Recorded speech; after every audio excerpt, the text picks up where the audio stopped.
जय श्री कृष्णा। सभी को राधे राधे।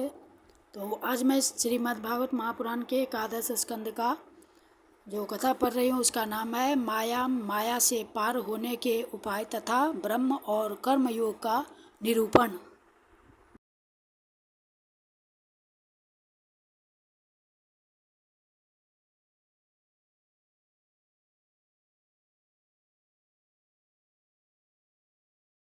तो पहले भगवान नाम हो जाए। श्री कृष्ण गोविंद हरे मुरारे, हे नाथ नारायण वासुदेव। श्री कृष्ण गोविंद हरे मुरारे, हे नाथ नारायण वासुदेव। हरे कृष्ण कृष्ण कृष्ण हरे हरे, हरे राम राम राम हरे हरे। हरे कृष्ण कृष्ण कृष्ण हरे हरे, हरे राम राम राम हरे हरे। हरे कृष्ण कृष्ण कृष्ण हरे हरे, हरे राम राम राम हरे हरे। बोलिए श्री कृष्ण कन्हैया लाल की जय। श्रीमद् भागवत भगवान की जय। कृष्णाय वासुदेवाय देवकी नंदनाय च नंदगोपकुमाराय गोविंदाय नमो नमः। नमः पंकजनाभाय नमः पंकजमालिने नमः पंकजनेत्राय नमस्ते पंकजांगये। हे कृष्ण करुणा सिंधु दीनबंधु जगतपते, गोपेश गोपिका कांत राधा कांत नमस्तुते।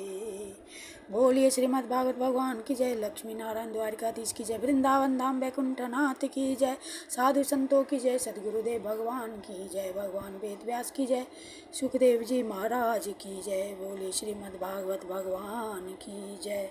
जय जय श्री राधे, जय श्री राधे, जय श्री राधे श्याम। राजा निमि ने पूछा, भगवान सर्वशक्तिमान परम कारण विष्णु भगवान की माया बड़े बड़े मायावियों को भी मोहित कर देती है, उसे कोई पहचान नहीं पाता, और आप कहते हैं कि भक्त उसे देखा करता है। अतः अब मैं उस माया का स्वरूप जानना चाहता हूँ, आप लोग कृपा करके बतलाइए। योगीश्वरों, मैं एक मृत्यु का शिकार मनुष्य हूँ। संसार के तरह तरह के तापों से ने मुझे बहुत दिनों से तपा रखा है। आप लोग जो भगवत कथा रूप अमृत का पान करा रहे हैं, वह उन तापों को मिटाने की एकमात्र औषधि है। इसलिए मैं आप लोगों की इस वाणी का सेवन करते करते तृप्त नहीं होता। आप कृपया और कहिए। अब तीसरे योगीश्वर अंतरिक्ष जी ने कहा, राजन, भगवान की माया स्वरूपतः अनिर्वचनीय है, इसलिए इसके कार्यों के द्वारा ही उसका निरूपण होता है। आदि पुरुष परमात्मा जिस शक्ति से संपूर्ण भूतों के कारण बनते हैं और उनके विषय भोग तथा मोक्ष की सिद्धि के लिए अथवा अपने उपासकों की उत्कृष्ट सिद्धि के लिए स्वनिर्मित पंचभूतों के द्वारा नाना प्रकार के देव मनुष्य आदि शरीरों की सृष्टि करते हैं, उसी को माया कहते हैं। इस प्रकार पंच महाभूतों के द्वारा बने हुए प्राणी शरीरों में उन्होंने अंतर्यामी रूप से प्रवेश किया और अपने को ही पहले एक मन के रूप में और इसके बाद 5 ज्ञानेंद्रिय तथा 5 कर्मेंद्रिय, इन 10 रूपों में विभक्त कर दिया तथा उन्हीं के द्वारा विषयों का भोग कराने लगे। वह देहाभिमानी जीव अंतर्यामी के द्वारा प्रकाशित इंद्रियों के द्वारा विषयों का भोग करता है और इस पंचभूतों के द्वारा निर्मित शरीर को आत्मा अथवा परमात्मा आत्मा अपना स्वरूप मानकर उसी में आसक्त हो जाता है। यह भगवान की माया है। अब वह कर्मेंद्रियों से सकाम कर्म करता है और उनके अनुसार शुभ कर्म का फल सुख और अशुभ कर्म का फल दुख भोग करने लगता है और शरीरधारी होकर इस संसार में भटकने लगता है। यह भगवान की माया है। इस प्रकार यह जीव ऐसी अनेक अमंगलमय कर्म गतियों को, उनके फलों को प्राप्त होता है और महाभूतों के प्रलय पर्यंत विवश होकर जन्म के बाद मृत्यु और मृत्यु के बाद जन्म को प्राप्त होता रहता है। यह भगवान की माया है। जब पंचभूतों के प्रलय का समय आता है तब अनादि और अनंत काल स्थूल तथा सूक्ष्म द्रव्य एवं गुण रूपी इस समस्त व्यक्त सृष्टि को अव्यक्त की ओर, उसके मूल कारण की ओर खींचता है। यह भगवान की माया है।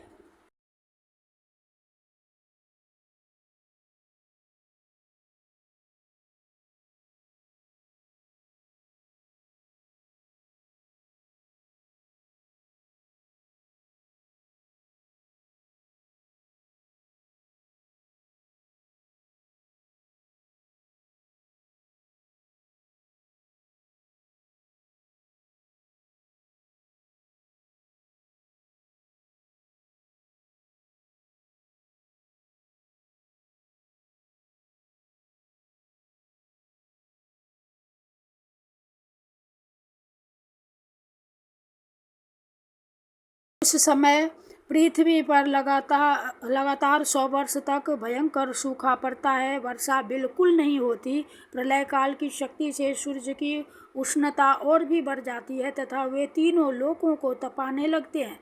यह भगवान की माया है। उस समय शेषनाग संकर्षण के मुंह से आग की प्रचंड लपटें निकलती हैं और वायु की प्रेरणा से वे लपटें पाताल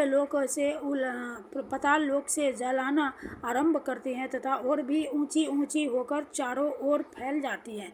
यह भगवान की माया है। इसके बाद प्रलयकालीन सांवर्तक मेघ गण हाथी की सूंड के समान मोटी मोटी धाराओं से और 100 वर्ष तक बरसता रहता है। उससे यह विराट ब्रह्मांड जल में डूब जाता है। यह भगवान की माया है। राजन, उस समय जैसे बिना ईंधन के आग बुझ जाती है, वैसे ही विराट पुरुष ब्रह्मा अपने ब्रह्मांड शरीर को छोड़कर सूक्ष्म स्वरूप अव्यक्त में लीन हो जाते हैं। यह भगवान की माया है। वायु पृथ्वी की गंध खींच लेती है जिससे वह जल के रूप में हो जाती है और जब वही वायु जल के रस को खींच लेती है तब वह जल अपना कारण अग्नि बन जाता है।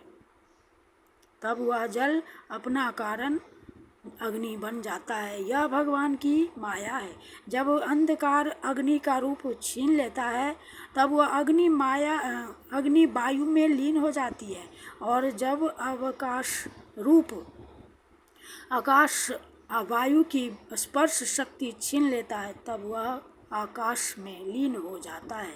यह भगवान की माया है। राजन, तदनंतर काल रूप ईश्वर आकाश के शब्द गुण को हरण कर लेता है जिससे वह तामस अहंकार में लीन हो जाता है। इंद्रियां और बुद्धि राजस अहंकार में लीन होती है। मन सात्विक अहंकार से उत्पन्न देवताओं के साथ सात्विक अहंकार में प्रवेश कर जाता है तथा अपने 3 प्रकार के कार्यों के साथ अहंकार महतत्व में लीन हो जाता है। महतत्व प्रकृति में और प्रकृति ब्रह्म में लीन होती है। फिर इसी के उल्टे क्रम से सृष्टि होती है। यह भगवान की माया है। यह सृष्टि स्थिति और संहार करने वाली त्रिगुणमयी माया है। इसका हमने आपसे वर्णन किया। अब आप और क्या सुनना चाहते हैं? राजा निमि ने पूछा। ब्रह्मर्षि, इस भगवान की माया को पार करना उन लोगों के लिए तो बहुत ही कठिन है जो अपने मन को वश में नहीं कर पाए हैं। अब आप कृपा करके यह बतलाइए कि जो लोग शरीर आदि में आत्म बुद्धि रखते हैं तथा जिनकी समझ मोटी है, वे भी अनायास ही इसे कैसे पार कर सकते हैं। अब चौथे योगीश्वर प्रबुद्ध जी बोले। राजन, स्त्री पुरुष संबंध आदि बंधनों में बंधे हुए संसारी मनुष्य सुख की प्राप्ति और दुख की निवृत्ति के लिए बड़े बड़े कर्म करते रहते हैं। जो पुरुष माया के पार जाना चाहता है उसको विचार करना चाहिए कि उनके कर्मों का फल किस प्रकार विपरीत होता जाता है। वे सुख के बदले दुख पाते हैं और दुख निवृत्ति के स्थान पर दिनों दिन दुख बढ़ता ही जाता है। एक धन को ही लो, इससे दिन पर दिन दुख बढ़ता ही है। इसको पाना भी कठिन है और यदि किसी प्रकार मिल भी जाए तो आत्मा के लिए तो यह मृत्यु स्वरूप ही है। मृत्यु स्वरूप ही है। जो इसकी उलझनों में पड़ जाता है वह अपने आप को भूल जाता है। इसी प्रकार घर, पुत्र, स्वजन संबंधी, पशु, धन आदि भी अनित्य और नाशवान ही हैं। यदि कोई इन्हें जुटा भी ले तो इनसे क्या सुख शांति मिल जा सकती है।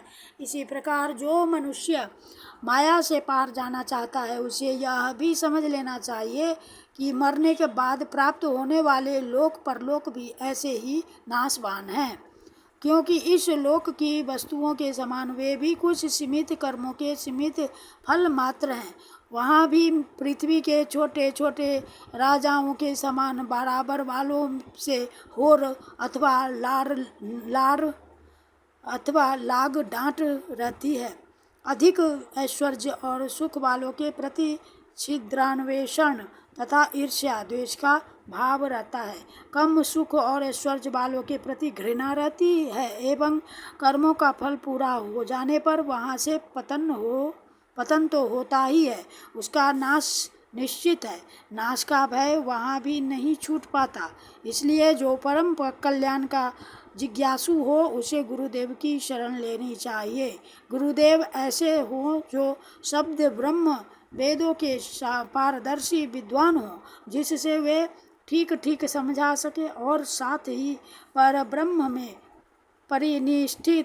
परिनिष्ठित तत्वज्ञानी भी हो, ताकि अपने अनुभव के द्वारा प्राप्त हुई रहस्य की बातों को बता सके।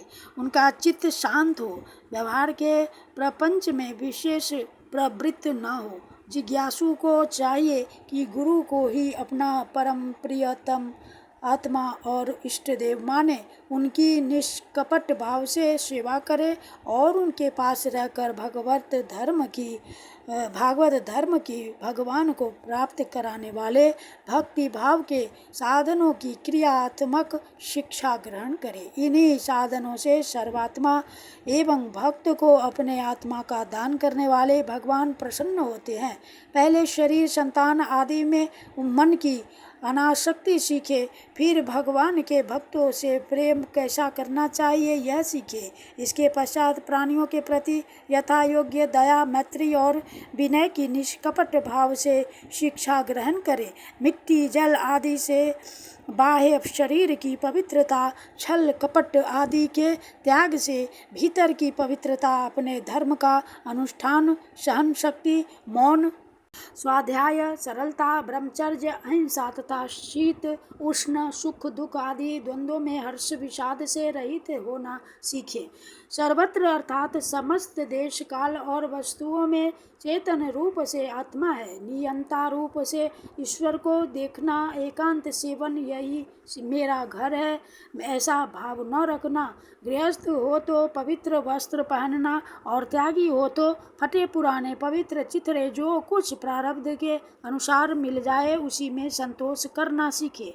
भगवान की प्राप्ति का मार्ग बतलाने वाले शास्त्रों में श्रद्धा और दूसरे किसी भी शास्त्र की निंदा न करना, प्राणायाम के द्वारा मन का, मौन के द्वारा वाणी का और वासनाहीनता के अभ्यास से कर्मों का संयम करना, सत्य बोलना, इंद्रियों को अपने अपने गोलकों में स्थिर रखना और मन को कहीं बाहर न जाने देना सीखे। राजन, भगवान की लीलाएं अद्भुत हैं।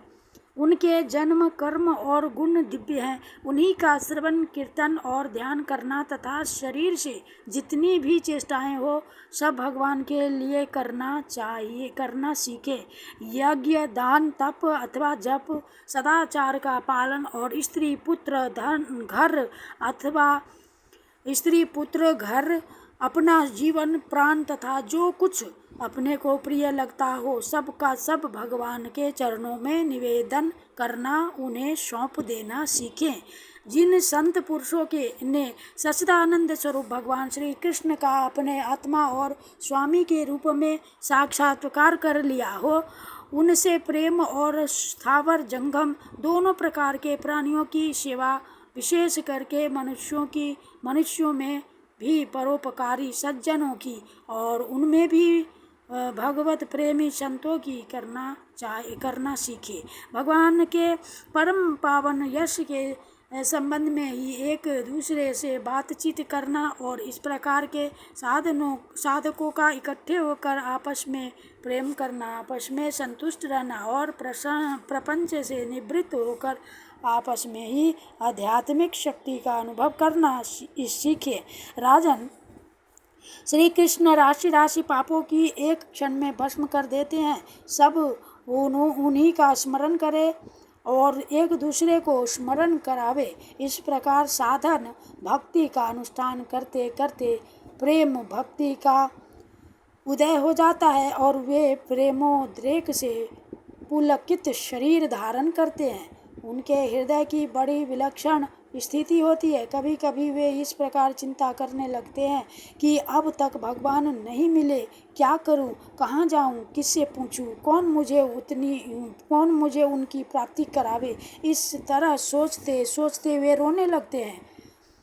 तो कभी भगवान की लीला की स्फूर्ति हो जाने से ऐसा देख कर कि परमेश्वर जयशाली भगवान गोपियों के डर से छिपे हुए हैं, खिलखिलाकर हंसने लगते हैं। कभी कभी उनके प्रेम और दर्शन की अनुभूति आनंद मग्न हो जाते हैं, तो कभी लोकातीत भाव में स्थित होकर भगवान के साथ बातचीत करने लगते हैं, कभी मानो उन्हें सुना रहे हों।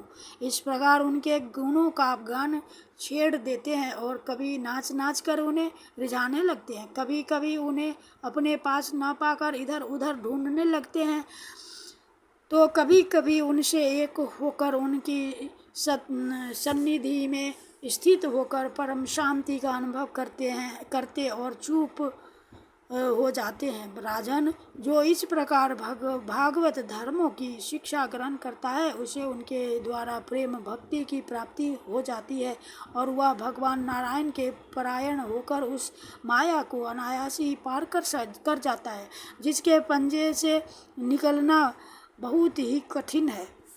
राजा निमि ने पूछा, महर्षियों, आप लोग परमात्मा का वास्तविक स्वरूप जानने वालों में सर्वश्रेष्ठ हैं, इसलिए मुझे यह बतलाइए कि जिस पर ब्रह्म परमात्मा का नारायण नाम से वर्णन किया जाता है उनका स्वरूप क्या है। अब पांचवें योगेश्वर पिपलायन जी ने कहा, राजन, जो इस संसार की उत्पत्ति, स्थिति और प्रलय का निमित्त कारण और उपादान कारण दोनों ही है, बनने वाला भी है और बनाने वाला भी, परंतु स्वयं कारण रहित है, जो स्वप्न, जागृत और सुषुप्ति अवस्थाओं में उनके साक्षी के रूप में विद्यमान रहता है और उनके अतिरिक्त समाधि में भी ज्यों का त्यों एक रस रहता है, जिसकी सत्ता से ही सत्तावान होकर शरीर, इंद्रिय, प्राण और अंतःकरण अपना अपना काम करने में समर्थ होते हैं। उसी समय सत्य वस्तु को आप नारायण समझिए। जैसे चिंगारियाँ न हो तो अग्नि को प्रकाशित ही कर सकती है और न जला ही सकती है, जैसे ही उस परम तत्व में, आत्मस्वरूप में न तो मन की गति है और न वाणी की नेत्र उसे देख नहीं सकते और बुद्धि सोच नहीं सकती, प्राण और इंद्रियां तो उसके पास तक नहीं भटक पाती। नेति नेति इत्यादि श्रुतियों के शब्द भी वह यह है इस रूप में उसका वर्णन नहीं करते, बल्कि उसको बोझ कराने वाले, हरे कृष्णा, उसको बोध कराने वाले जितने भी साधन है उनका निषेध करके तात्पर्य रूप से अपना मूल निषेध का मूल लक्षित करा देते हैं। क्योंकि यदि निषेध के आधार की आत्मा की सत्ता न हो तो निषेध कौन कर रहा है? निषेध की वृत्ति जिसमें है, इन प्रश्नों का कोई उत्तर ही न रहे। निषेध की ही सिद्धि न हो। अब जब सृष्टि नहीं थी तब केवल एक वही था सृष्टि का निरूपण करने के लिए। उसी को त्रिगुण यानी सत्व रज तम, त्रिगुण यही है सत्व रज और तम, ये मयी प्रकृति, त्रिगुणमयी प्रकृति कहकर वर्णन किया गया। फिर उसी को ज्ञान प्रदान होने से, महातत्व क्रिया प्रदान होने से, अंतरात्मा और जीव की उपाधि होने से अहंकार के रूप में वर्णन किया गया। वास्तव में जितनी भी शक्तियां हैं, चाहे वे इंद्रियों के अधिष्ठात्री देवताओं के रूप में हो, चाहे इंद्रियों के उनके विषयों के अथवा विषयों के प्रकाश के रूप में हो, सब का सब वह ब्रह्म ही है। क्योंकि ब्रह्म की शक्ति अनंत है। कहाँ तक कहूँ, जो कुछ दृश्य अदृश्य कार्य कारण सत्य और असत्य है, सब कुछ ब्रह्म है। इनसे परे जो कुछ है वह भी ब्रह्म ही है। वह ब्रह्म स्वरूप आत्मा न तो कभी जन्म लेता है और न मरता है, वह न तो बढ़ता है और न घटता ही है। जितने भी परिवर्तनशील पदार्थ हैं, चाहे वे क्रिया संकल्प और उनके अभाव के रूप में ही क्यों न हो, सबकी भूत भविष्य और वर्तमान सत्ता का वह साक्षी है। सब में है, देश काल और वस्तु से अपरिचिन्न है, अविनाशी है। अब वह उपलब्धि करने वाला अथवा उपलब्धि का विषय नहीं है, केवल उपलब्धि स्वरूप ज्ञान स्वरूप है। जैसे प्राण को तो एक ही रहता है, परंतु स्थान भेद से उसके अनेक नाम हो जाते हैं, वैसे ही ज्ञान एक होने पर भी इंद्रियों के सहयोग से उसमें अनेकता की कल्पना हो जाती है। जगत में 4 प्रकार के जीव होते हैं: अंडा फोड़कर पैदा होने वाले पक्षी, सांप आदि नाल में बंधे पैदा होने वाले पशु मनुष्य, धरती फोड़कर निकलने वाली वृक्ष वनस्पति और पसीने से उत्पन्न होने वाले खटमल आदि। इन सभी जीव शरीरों में प्राण शक्ति जीव के पीछे लगी रहती है। शरीरों के भिन्न भिन्न होने पर भी प्राण एक ही रहता है। सुषुप्ति अवस्था में जब इंद्रियां निश्चेष्ट हो जाती हैं, अहंकार भी सो जाता है, लीन हो जाता है, अर्थात लिंग शरीर नहीं रहता। उस समय यदि कूटस्थ आत्मा भी न हो तो इस बात की पीछे से स्मृति ही कैसे हो कि मैं सुख से सोया था। पीछे होने वाली यह स्मृति ही उस समय आत्मा के अस्तित्व को प्रमाणित करती है। जब भगवान कमल नाभ के चरण कमलों को प्राप्त करने वाली इच्छा से तृप्त भक्ति की जाती है, तब वह भक्ति ही अग्नि की भांति गुण और कर्मों से उत्पन्न हुए चित्त के सारे मलों को जला डालती है। जब चित्त शुद्ध हो जाता है तब आत्म तत्व का साक्षात्कार हो जाता है। जैसे नेत्रों के निर्विकार हो जाने पर सूर्य के प्रकाश की प्रत्यक्ष अनुभूति होने लगती है। राजा निमि ने पूछा, योगेश्वरों, अब आप लोग हमें कार्य योग का उपदेश कीजिए, जिसके द्वारा शुद्ध होकर मनुष्य शीघ्र अतिशीघ्र परम नैष्कर्म्य अर्थात कर्तृत्व कर्म और कर्म फल की निवृत्ति करने वाला ज्ञान प्राप्त करता है। एक बार यही प्रश्न मैंने अपने पिता महाराज इक्ष्वाकु के सामने ब्रह्मा जी के मानस पुत्र सनकादि ऋषियों से पूछा था, परंतु उन्होंने सर्वज्ञ होते हुए भी मेरे प्रश्न का उत्तर न दिया। इसका क्या कारण था, कृपा करके मुझे बतलाइए। अब छठे योगीश्वर आविर्होत्र जी ने कहा, राजन, कर्म यानी शास्त्र विहित, अकर्म यानी निषिद्ध और विकर्म यानी कि विहित का उल्लंघन, ये तीनों एकमात्र वेद के द्वारा जाने जाते हैं। इनकी व्यवस्था लौकिक नीति से नहीं होती।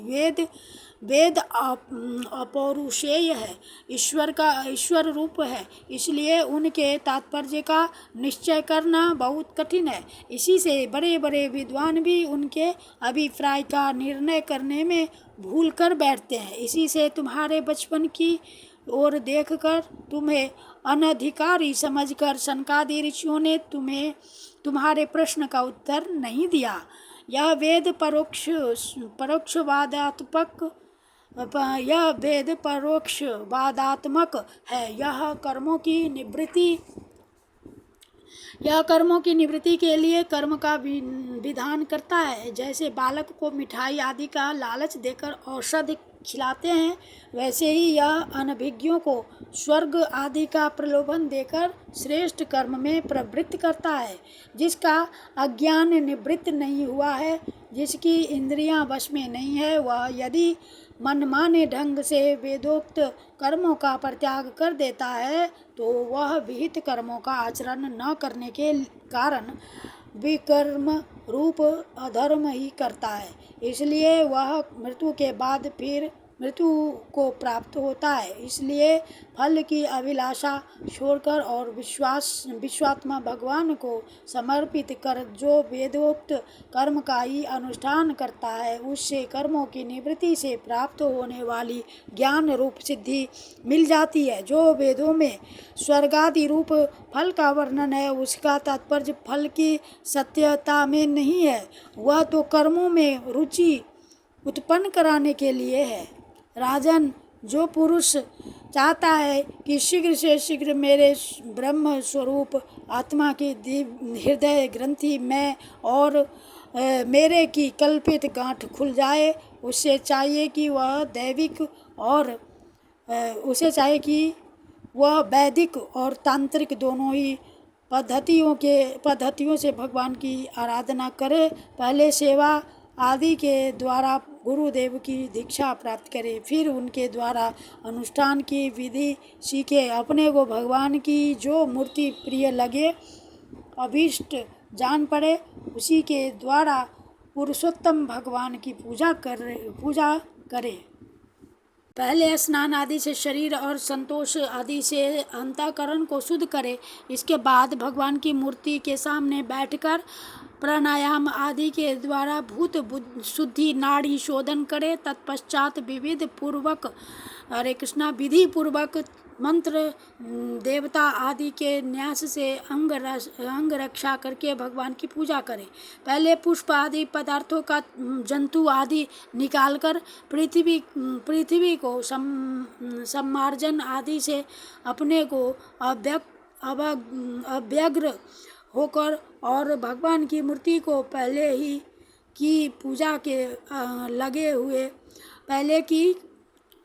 भगवान की मूर्ति को पहले की हुई पूजा के लगे हुए पदार्थों के क्षालन आदि से पूजा के योग्य बनाकर फिर आसन पर मंत्रोच्चारण पूर्वक जल छिड़क कर पाद अर्घ आदि पात्रों को स्थापित करे। तदनंतर एकाग्रचित्त होकर हृदय में भगवान का ध्यान करके फिर उसे सामने की श्री मूर्ति में चिंतन करे। तदनंतर हृदय शिखा यानी हृदयाय नमः, शीर्षे स्वाहा इत्यादि मंत्रों से न्यास करे और अपने इष्ट देव के मूल मंत्र के द्वारा देश काल आदि के अनुकूल प्राप्त पूजा सामग्री से प्रतिमा आदि में अथवा हृदय में भगवान की पूजा करे। अपने अपने उपास्य देव के विग्रह की हृदय आदि अंग आयुधादि उपांग और पार्षदों सहित उसके मूल मंत्र द्वारा पाद अर्घ्य आचमन मधु पर्क स्नान वस्त्र आभूषण गंध पुष्प दधि अक्षत के तिलक, माला, धूप, दीप और नैवेद्य आदि से विधिवत पूजा करें तथा फिर स्तोत्रों द्वारा स्तुति करके सपरिवार भगवान श्री हरि को नमस्कार करें। अपने आप को भगवान में ध्यान करते हुए ही भगवान की मूर्ति का पूजन करना चाहिए। निर्माल्य को अपने सिर पर रखें और आदर के साथ भगवत विग्रह को यथास्थान स्थापित कर पूजा समाप्त करनी चाहिए। इस प्रकार जो पुरुष अग्नि, सूर्य, जल, अतिथि और अपने हृदय में आत्मा रूप श्री हरि की पूजा करता है वह शीघ्र ही मुक्त हो जाता है। इति श्रीमद्भगवते महापुराणे परमहंस्याम संहितायाम एकादशम स्कंदे तृतीयो अध्यायः। श्रीकृष्णार्पणम्। श्रीमन्नारायण नारायण श्रीमन्नारायण नारायण श्रीमन्नारायण नारायण जय जय नारायण नारायण श्रीमन्नारायण नारायण श्रीमन्नारायण नारायण श्रीमन्नारायण नारायण जय जय नारायण नारायण श्रीमन्नारायण नारायण श्रीमन्नारायण नारायण श्रीमन्नारायण नारायण जय जय नारायण नारायण। राधे राधे राधे राधे श्यामा श्यामा श्यामा राधे राधे राधे राधे श्यामा श्यामा श्यामा श्यामा। बोलिए श्री कृष्ण कन्हैया लाल की जय। श्रीमद् भागवत भगवान की जय। श्री राधा कृष्णाभ्याम नमः। द्वारिकाधीश महाराज की जय। ओम कृष्णाय वासुदेवाय हरे परमात्मने प्रणत क्लेशनाशाय गोविंदाय नमो नमः। हे कृष्ण करुणा सिंधु दीन बंधु जगतपते गोपेश गोपिका कांत राधा कांत नमस्तुते। श्री कृष्ण अर्पणम। बोलिए श्रीमद् भागवत भगवान की जय। द्वारकाधीश की जय। सद्गुरुदेव भगवान की जय। जय जय श्री राधे जय जय श्री राधे जय जय श्री राधे श्याम। हरे कृष्ण।